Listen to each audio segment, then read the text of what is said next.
thing about asking someone who they are is like, dude, I could be like, I'm Josh. Or I could be like the anger management guy that was like, you ever seen anger management where he's like, now, Dave, I'm just going to ask you who you are. And Dave's like, well, I'm an honest, nice guy. No, Dave, don't tell me what you do. I just want to know who you are. So what do you mean by who you are? All right, what I mean is like state your name for the camera. Oh. My name is Josh. My name is Josh. And who are you?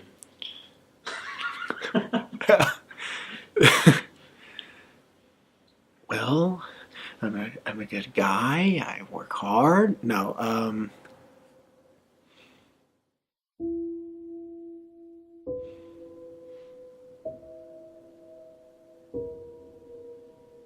who am I?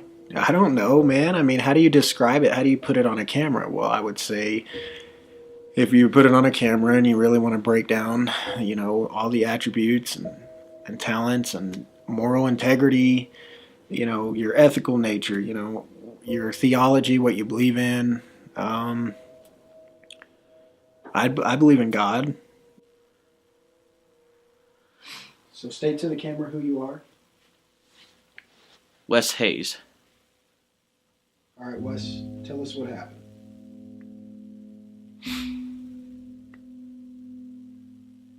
What do you mean? What happened on December 19th? Me and my friends, we went to a party. It was about 10 o'clock at night, maybe 11. So we get to the party, and I look up in the balcony, and Tara's there. And I see her, and she just kind of gives me this wink. And, we go in there, and, everybody's having fun and everything. A lot of noise. It's one of those big house parties, probably a lot of underage drinking, I don't know. But, my friends, they were looking around for, to hook up with somebody. Well, I already knew who I was going to hook up with. Tara was waiting for me upstairs. Right? So I go upstairs, say bye to my friends, and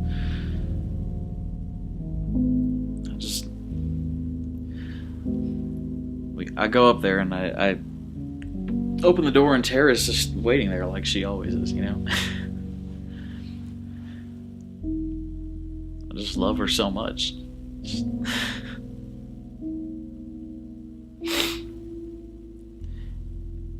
And a lot of people don't believe this part. I don't want to sound like that cliche, saw a blinding light, she was abducted. She was abducted. And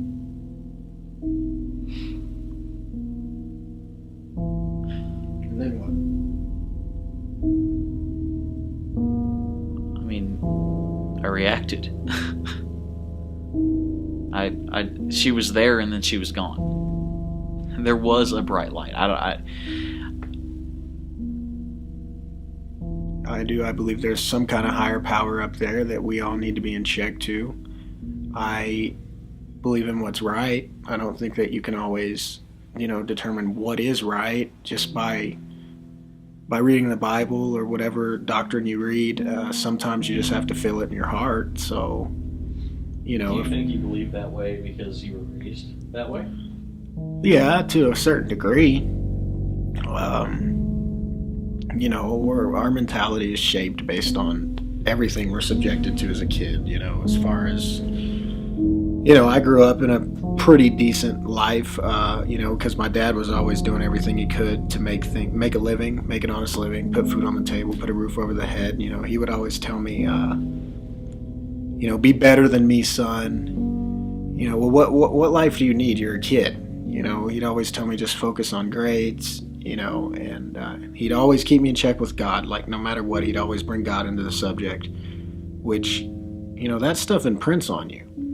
Now, the thing is that, there's a lot of atheists out there that don't actually believe in God. Well, duh. I mean, that's what an atheist is. That sounded dumb, but you know what I mean. There's a lot of people out there that don't believe in God. And the problem with that is the fact that there's no real harm done by having a natural disbelieving in something. I mean, it doesn't really harm you. Actually, it kind of just gives you an excuse, doesn't it? I mean, and I don't mean that in a bad sense. I just mean like, you have an excuse to succeed, or you have an excuse to thrive, to do more, or, to have more ambition, to have more dreams. And, so let's just say hypothetically the Bible, it sounds in certain points, and excuse me for this, but it sounds ridiculous. Some of the stuff we talk about, some of the stuff that you read, it's like, really? All right, so maybe it was an allegory, maybe it wasn't. But if you stop looking at, is this true or not, or is this real, or and just start taking it in the context for what it's meant to be taken for, then you will realize that good things only come from this. And most people, they constantly are arguing there. Oh no, God kills all these people. Well, why doesn't, God just destroy all bad stuff and everything like that? And the argument is a fallacy itself, but it's the truth. Nobody understands God. Nobody thinks on the level that God thinks on, and So, when they made first contact, you were in 1st Infantry, right? Yeah, that is correct, yes. Where were you stationed? Well, we started off in Iraq, the southern parts of Iraq, and then we actually got restationed back in Afghanistan. And, from that point, it's really just a blur. I mean, everything we were exposed to, So, everything that you believe, I mean, what was going through your head when they made first contact?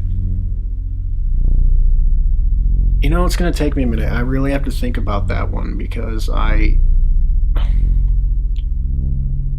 don't think there was a belief there. I think I thought I believed in something. I thought I knew in something, knew something was there, something was real, and then of course something always happens that comes up and it just shakes your head. And because of that, I never really knew.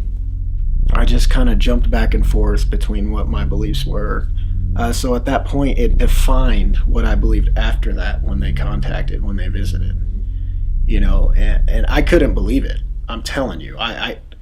The stuff that I saw, the powers that they had, I mean, these individuals were somewhat like superhuman, and watching them just present themselves and then come up and actually telepathically look you in the eyes with no eyes, no face, and still talk to you.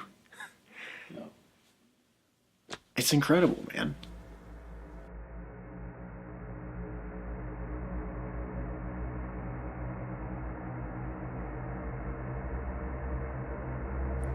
The first thing I felt,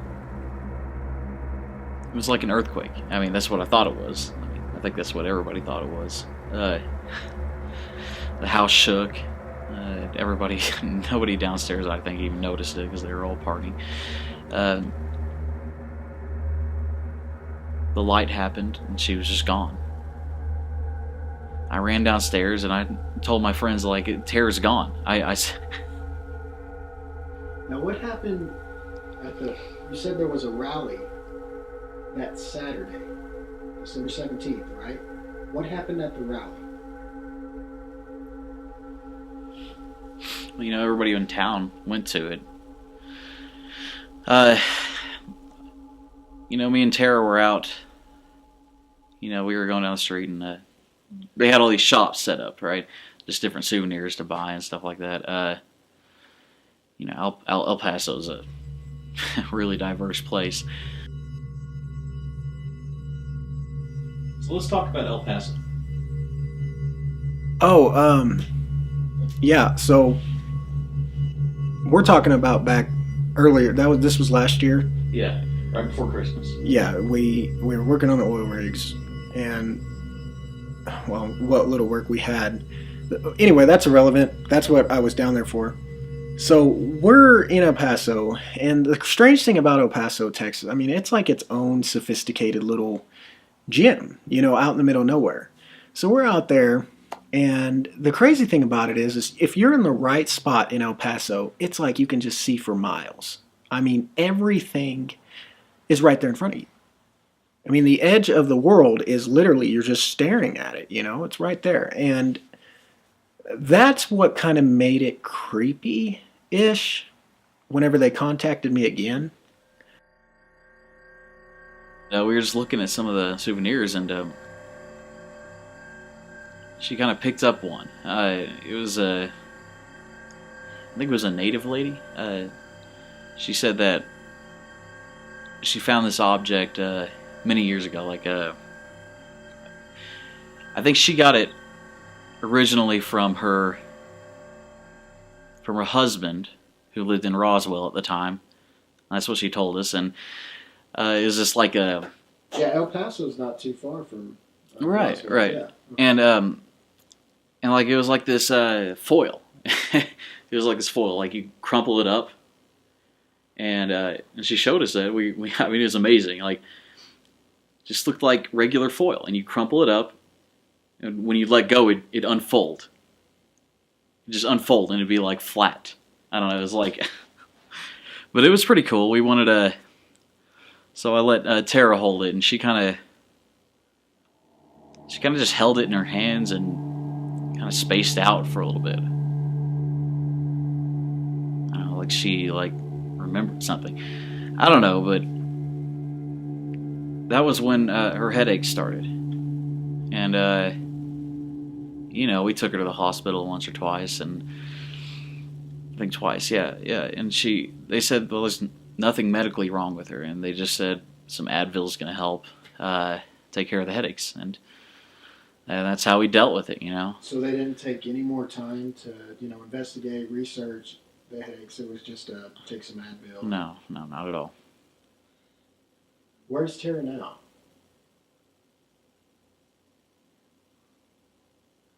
I don't know, man. Now, the thing is, though, is that when you're first contacted by they, that's what we're calling it, right? They. Right. It's like you're so scared that you're almost happy inside. Like you have this just, I don't know, it's like this just wholesome, like, if there's any way that I could put it, it's like a spiritual feeling that just jumps inside you and says, you're not alone. You're not alone, but the second time. Doesn't that just sound a little unbelievable? Did you believe in all this? Did you believe that, they would come?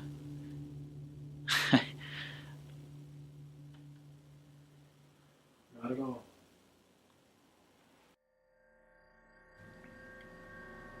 Second time's a little different. The second time,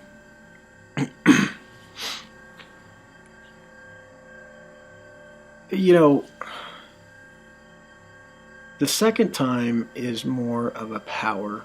It's like more of this authority. I'm here, you're there, and I'm your boss. And you know this. You know this because I choose what you think. I can feel them right now. I can feel them. It's like throbbing, like back here, under the ear. This.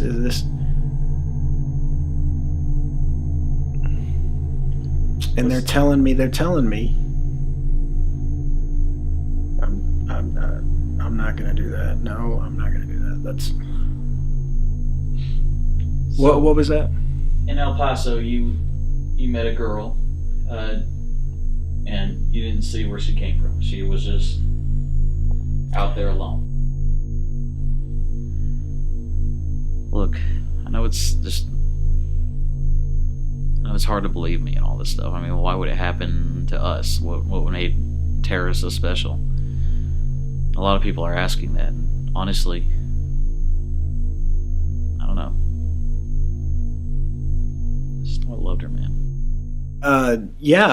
Basically, well, the story is we're headed down the highway, and we just got off our shift. It's dawn. It's it's dawn. It's dawn-ish. What it was like 5:30, and I see this beautiful lady. She's walking. I mean, gosh, she's gorgeous, man. Like everything about her is just like. It's like taking like Taylor Swift and Selena Gomez and Olivia Wilde and just molding them into this just like perfect object, and then sprinkling a little bit of goddess on top, the little cherry on top to sundae.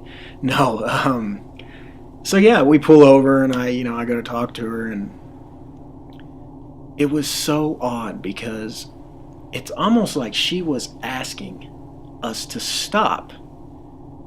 Because I remember looking over at Rick, right? Rick. I was looking over at Rick, and Rick looked back at me, and we both just kind of laughed, like we heard that, but we never really like established that that's what we heard. Like we're on the same page, basically. We never established it, but we felt it. So anyway, we stop over, and I'm like, hey, you need a ride? Where you're out in the middle of nowhere. It's not safe to just be the sun gets hot up and up. Well, it was cold at that time, but. So what are you facing now, as far as the investigation goes? Well, they said they'd let me go, but I don't know. You get a little suspicious when you see like a van parked outside your house. It's got tinted windows. I mean, I know my neighborhood. I mean, it's not like. It's a gated neighborhood. I mean, the only people's cars that live here, I know, and like I feel like people are watching me. I feel like people are listening to me. I don't know. I've checked if my house is bugged or something, but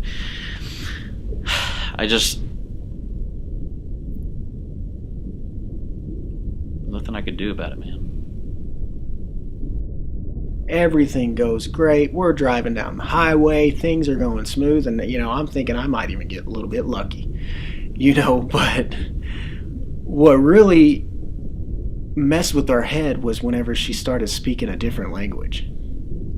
This wasn't Chinese. This wasn't Hebrew. This wasn't Egyptian. This wasn't even a made up language in a movie. I mean, this was a very sophisticated, just ridiculous sounding frequency. But Can you tell us what date this happened on, when you met her? When she started speaking the language. Tell us the exact date.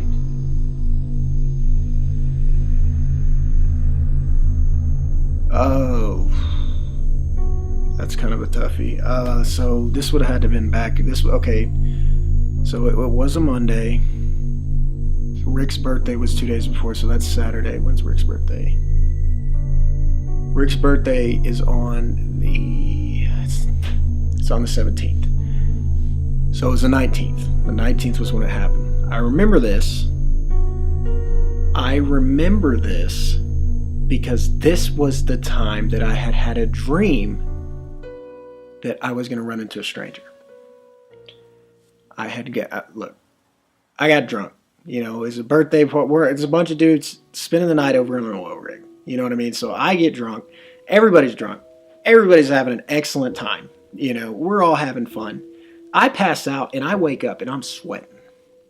I am sweating, man. I'm not. We're talking pouring down sweat. And I think at that time, I think about what I'm dreaming. At sometimes when you have a dream and you can't go recollect exactly what you're dreaming about, or what you dreamt about.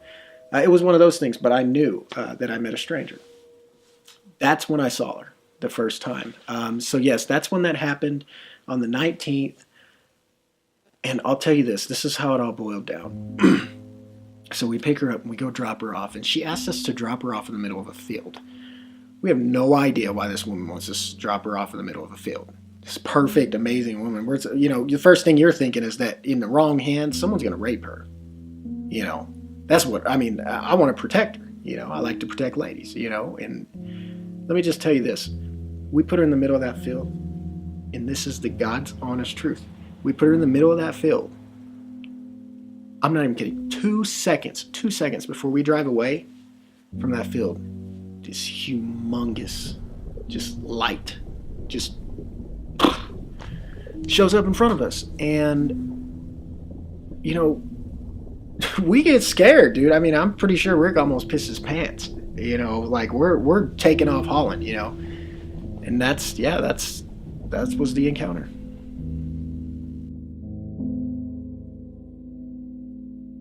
If there's anything that you could tell, we're calling them they, right? Right. They.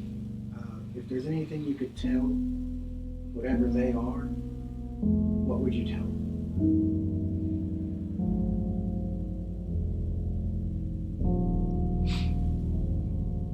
Just want her back.